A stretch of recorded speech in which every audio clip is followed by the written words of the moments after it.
This is the story of the final expedition led by Igor Dyatlov, and how he led 9 hikers deep into the Ural Mountains and never came back. On February 1960, a group of 9 experienced Soviet skiers assembled in the village of Vitsai, near the Ural Mountains, for what would be a relatively easy cross-country ski trip through the winter snows. The group was led by seasoned mountaineer Igor Dyatlov, who had led numerous successful expeditions before. However, despite the group's experience and the simplicity of the planned route, this would be one of the most bizarre and mysterious events in the history of mountaineering. The members of the group were university students from the Yuri Polytechnic Institute in Sverdlovsk, all handpicked by Dyatlov to be part of this excursion. They were an accomplished bunch, seasoned skiers, strong swimmers, and trained mountain climbers with no reported medical or psychological issues. All had been members of the ski club at their university, and all had significant mountaineering experience. Between them, they had summited the world's second highest peak, K2, twice. There was no shortage of leadership either, with 4 of the men having been formally trained as instructors. With such a capable and enthusiastic team, it was not surprising that Dyatlov believed this would be a routine excursion. Dyatlov had initially intended for the group to scale Mount Otorten, but due to heavy snowfall, he changed the route to the less challenging Mount Kolatsiakal. This lesser-known peak, however, was remote, situated 170 kilometers from the nearest settlement.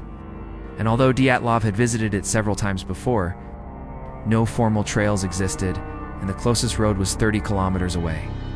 Despite the remoteness of the area, the journey was still classified as a Category 3 hike, which meant there was no requirement for the group to register their route or report to local authorities upon arrival. With everything in order, the group set off on their journey on February 16th. They packed minimal supplies, mostly food and some warm clothing. As per usual for such trips, each member carried a standard backpack containing their own gear alongside the collective equipment. It seems that once they left the village, the reality of the conditions hit them. Although the journey should have only taken 2 days, the group radioed ahead on February 17th to inform the base camp that they had become snowbound and would require assistance to continue. But after no further contact was made, the group set out again, presumably planning to reach the summit on February 18th. The location of the missing hikers was not discovered until 3 days later, when a rescue team arrived at the group's planned destination. It found their abandoned camp and realized something was wrong. Upon further search, the frozen remains of the tent were located a few kilometers away from the campsite on the southeastern slope of Mount Kolatsiakal. Lying 1,400 meters up the mountain at an elevation of 1,060 meters. After alerting the authorities and establishing a full-scale rescue operation, the first discovery shocked those involved. An odd gash had been found across the tent, which appeared to have been torn open from the inside. Clothing and other personal belongings were strewn around the tent, suggesting the group had abandoned camp in haste. Dyatlov's camera was found with the lens facing down, indicating that he may have been kneeling to zip up the tent. Further adding to the confusion was the lack of the hikers' skis, which were discovered almost 1 kilometer away. Unfound, however, were the bodies of the missing hikers. As time went on and the weather became warmer, more and more clues were uncovered. Dyatlov's body was found on February 26th, relatively close to the tent, along with the lifeless remains of Zina Kolodntseva. Both had severe face trauma, with Dyatlov also suffering damage to his eyes. Several other bodies were found over the next 2 weeks, all suffering similar injuries. To make matters worse, Yuri Krivonishenko and Yefim Chebotari, the last 2 missing members of the group, were found alive, but in poor condition. They described how the group had been decimated by avalanches, and how they had been forced to survive off the frozen fish that they found under the ice. They did not, however, mention anything about the others' injuries, possibly due to a lack of oxygen reaching their brains, causing amnesia. As expected, speculation immediately began regarding what could have caused such devastation to a group of seasoned mountaineers. Initially, it was thought that an avalanche had trapped the hikers, causing them to abandon their tents and subsequently freeze to death. Upon further investigation, however, this theory was discounted. No signs of a recent avalanche existed in the area, and Dyatlov's diary contained no mention of any such event. A similar conclusion was reached regarding the suggestion that hypothermia had driven the group to frenzy, causing them to rip apart their tent and storm out into the blizzard.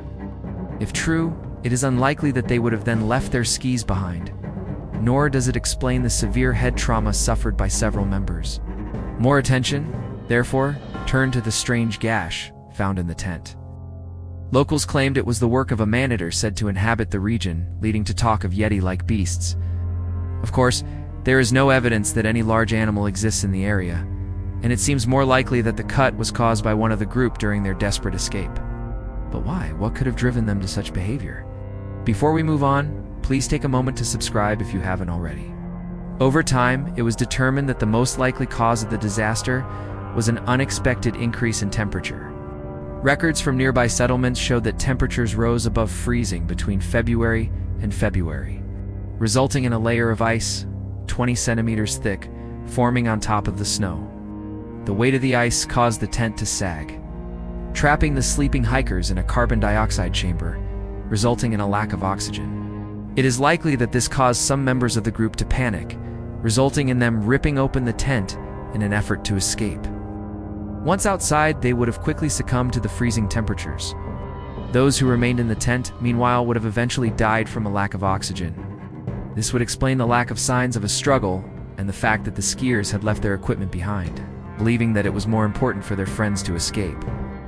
Their injuries, too, could be explained by their frantic escape.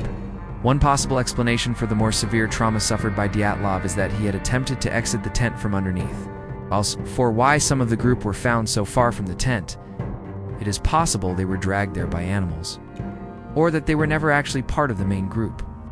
Some experts believe that rather than being a single group, Dyatlov led to separate groups on different routes, though there is little evidence to support this. Of course, this explanation does little to explain why the bodies were found without their skis. It is possible that these were lost during the scramble for the tent, particularly as several were found lying next to the tent with their ski boots still on their feet. Despite the plausible explanation, many questions remain. The initial autopsy reports failed to detect levels of carbon dioxide in the blood of the deceased, and the subsequent investigation was hampered by political pressure.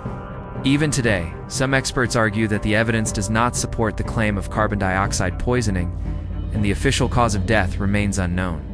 This has led to many conspiracy theories regarding the incident, including claims of a secret military test and alien involvement. In reality, it is far more likely that the group fell victim to a freak combination of circumstances, such as a small avalanche causing the initial gas sipping, forcing the group to seek shelter in their tent, before being killed by the subsequent rise in temperature. A real tragedy of misfortunate circumstances. It is hoped that this has given you a better insight into this strange event. But if you know of any other important details, please leave them in the comments. As always, thanks for watching.